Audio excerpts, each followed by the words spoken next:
الحمد لله نحمده ونصلي ونسلم على رسوله الكريم. أما بعد، فأعوذ بالله من الشيطان الرجيم. بسم الله الرحمن الرحيم. يا أيها الذين آمنوا كتب عليكم الصيام كما كتب على الذين من قبلكم لعلكم تتقون. میرے عزیز بھائی اور بہنوں، اللہ تبارک و تعالیٰ نے قرآن پاک میں اس آیت میں رمضان کے روزے کی فرضیت کے حکم بیان کرنے کے ساتھ ساتھ اس کی حکمت کی طرف بھی اشارہ کیا ہے کہ رمضان کے روزوں کی حکمت یہ ہے کہ تاکہ تم متقی بن جاؤ، تمہارے اندر تقوی پیدا ہو جائیں.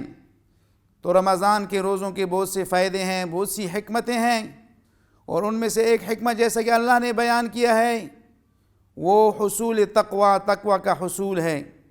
تقوی انسان کے اندر ایک قلبی کیفیت اور صفت ہے جس کی وجہ سے انسان کو نیک اعمال، اچھے اعمال کرنا آسان ہوتا ہے اور برے اعمال سے اجتناب آسان ہوتا ہے. اور اس کے علاوہ میرے عزیز بھائی اور بہنوں، رمضان کے روزوں کا فائدہ یہ بھی ہے کہ انسان جب اپنی خواہشات کو روکتا ہے اور بھوک اور پیاس میں تھوڑا سا زندگی گزارتا ہے تو اس کا دل اور دماغ صحیح فکر اور سوچ کے لیے فارغ ہوتے ہیں. اس وجہ سے آپ صلی اللہ علیہ وسلم نے حدیث مبارکہ میں کم کھانے کی طرف اپنی امت کو ارشاد کیا ہے، فرمایا ہے کہ سب سے بدترین برتن جس کو بنی آدم برتا ہے وہ معدے کی برتن ہے. بنی آدم کو چاہیے کہ اتنا چند لقمے کھائیں جس کی وجہ سے ان کی زندگی باقی ہو. اگر ضرور اس کو کچھ اور کھانا ہے تو پھر 3 حصے کر کے اپنے پیٹ کو ثلث لطعامہ وثلث لشرابہ وثلث لنفسہ، 1/3 کھانے کے لیے اور 1/3 پینے کے لیے اور 1/3 سانس لینے کے لیے رکھیں. میرے عزیز بھائی اور بہنوں، اس کے علاوہ تیسری حکمت رمضان کے روزوں کی یہ ہے کہ انسان کے اندر اپنے نفس پر کنٹرول اور ضبط نفس پیدا ہو جائیں. جب روزہ دار 30 دن یا 29 دن صبح سے شام تک کھانے پینے سے، حلال چیزوں سے اپنے آپ کو روکتا ہے تو یہ ایک ٹریننگ ہے، ایک سکول ہے، ایک مہینہ جس میں انسان بنی آدم اور روزہ دار وہ ٹریننگ حاصل کرتا ہے اور تجربہ ملتا ہے اس کو کہ وہ کس طرح اپنے نفس کو اور حرام چیزوں سے بچا سکتا ہے.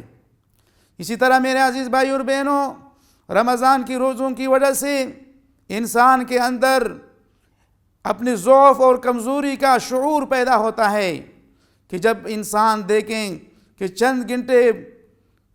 گھنٹے بھوک اور پیاس سے اس کی حالت کہاں سے کہاں تک پہنچ جاتی ہے تو یہ انسان کے اندر شعور پیدا کرتا ہے کہ دیکھو اے انسان، اے بندہ، تو ضعیف ہے، تو قوی نہیں ہے، تو چند گھنٹے بھوک اور پیاس پر اپنی زندگی جو ہے نہیں گزار سکتا ہے.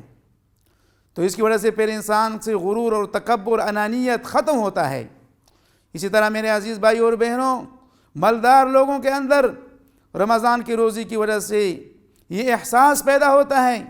کہ غریب اور مسکین لوگ وہ کتنا تکلیف میں ہوں گے اور اپنے نعمتیں جو اللہ نے ان کو دی ہیں ان کا شکر ادا کرنے کی توفیق ملتی ہے. اس لیے میرے عزیز بھائی اور بہنوں، رمضان کی روزی کی وجہ سے انسان کی صحت پر بھی بہت اچھے اثرات مرتب ہوتے ہیں، کیونکہ انسان جب صبح سے شام تک بھوکا اور پیاسا رہتے ہیں اور کچھ نہ کچھ اپنے ہاضمے کو اور معدے کو راحت اور آرام اور سکون دیتا ہے تو اس کی وجہ سے اس کی صحت پر اچھے اثرات مرتب ہوں گے. میرے عزیز بھائی اور بہنوں، رمضان کی جو فوائد ہیں، فضائل ہیں، برکات ہیں، رحمتیں ہیں، ان کو حاصل کرنے کے لیے ہم کو چاہیے کہ ہم رمضان کے جو کچھ آداب ہیں، روزے کے جو کچھ آداب ہیں، ان آداب کو ملحوظ رکھیں، ان آداب کے ساتھ روزہ رکھیں، تب ہم کو فائدہ ملے گا. رمضان کے آداب، روزے کے آداب جو ہے دو قسم کے آداب ہیں۔ کچھ وہ آداب ہیں جو فرائض اور واجبات میں شمار ہوتے ہیں، اور کچھ آداب ایسے ہیں جو استحباب کی اور اولویت کے درجے میں ہیں، جو فرض کے درجے میں ہیں۔ ان میں سے وہ آداب، وہ اعمال جو انسان پر، روزہ دار پر ہمیشہ فرض ہیں، ان کو رمضان کے روزے کی وقت اس کو ادا کرنا ہے، جیسا کہ نماز ایک بہترین، ایک اعلیٰ عبادت ہے، اس کا درجہ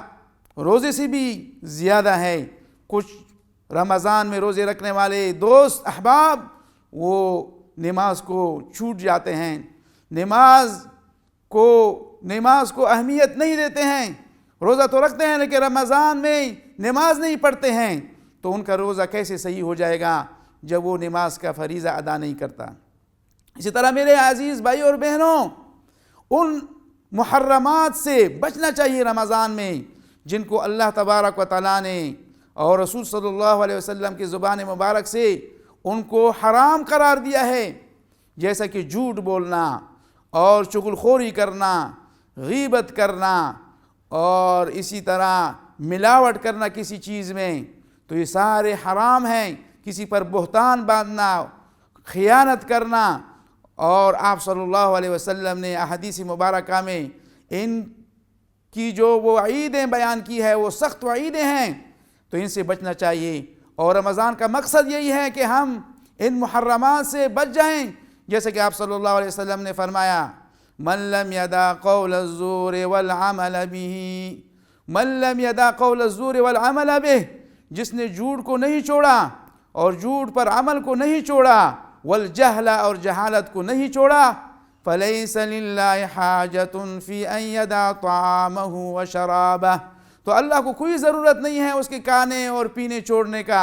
کھانا پینا چھوڑنے کا مقصد یہی ہے کہ تم محرمات سے بچ جائیں، ان اعمال سے بچ جائیں جس کو اللہ نے منع کیا ہے۔ اس لیے فرماتے ہیں کہ جب تم روزہ رکھتے ہیں تو چاہیے کہ تمہارے آنکھ، تمہارے کان اور تمہاری زبان اور تمہارے جسم کے پورا اعضاء وہ بھی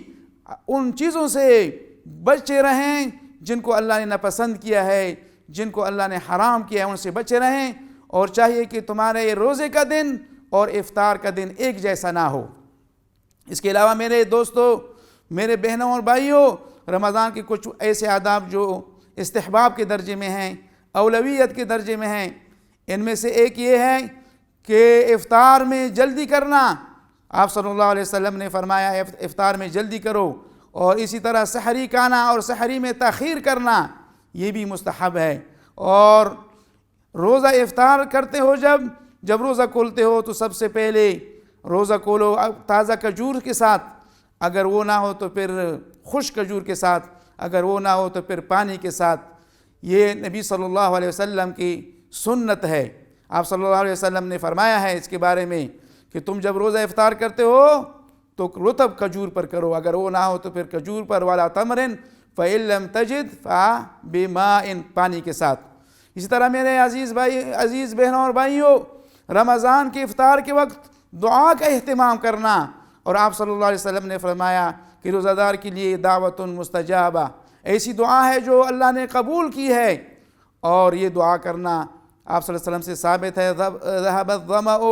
وابتلت العروق وثبت الاجر ان شاء اللہ،